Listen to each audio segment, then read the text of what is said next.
Effectifs, des absences majeures et des zones floues. Le départ d'Angel Di Maria, 37 ans, et d'Orkun Kökçü, deux joueurs clés à l'origine respectivement de 13 et 14 buts en championnat la saison dernière, affaiblit notablement l'animation offensive de Benfica. Le latéral gauche Álvaro Carreras, très utilisé, a également quitté le club. À ce jour, les recrues sont peu nombreuses et de moindre envergure, Amar Dedic, ex-Marseille, étant la plus onéreuse, 12 millions d'euros. Cependant, le probable transfert de Richard Rios, Palmeiras, pour environ 27 millions d'euros, pourrait devenir le plus cher de l'histoire du club, et le retour de João Félix est évoqué. En attendant, Vangelis Pavlidis, puissant attaquant grec et réalisateur, 7 buts en C1 la saison passée, reste la principale menace offensive connue.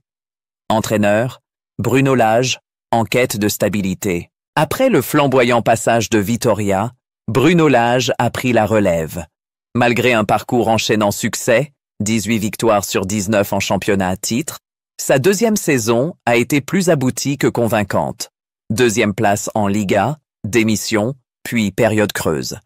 Un passage raté à Wolverhampton, 10e en 2021-2, puis à Botafogo, 4 victoires en 15 matchs, avant de revenir à Benfica en septembre dernier.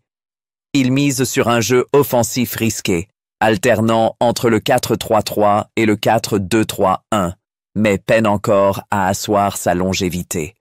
Bilan de la saison précédente. Proche du but, presque vide. Benfica a prolongé sa saison jusqu'au 28 juin avec un penalty de Di Maria en prolongation contre Chelsea lors du mondial des clubs. Malgré un bon parcours en poule, défaite contre Boca, victoire face au Bayern et Auckland, le club a échoué au finish, titre perdu face au Sporting, finale de Coupe nationale perdue après prolongation et seul trophée obtenu, la Coupe de la Ligue en janvier, au tir au but face au Sporting. Préparation, peu de repos, un calendrier chargé.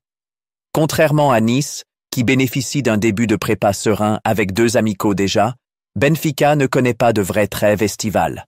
Un unique test face à Fenerbahçe samedi, suivi de la Supercoupe du Portugal le 31 juillet contre le Sporting, précède le championnat et les allers-retours du 3e tour préliminaire de Ligue des Champions, 5 et 12 août. L'ONU internationale est ainsi déjà lancée avant la Ligue 1.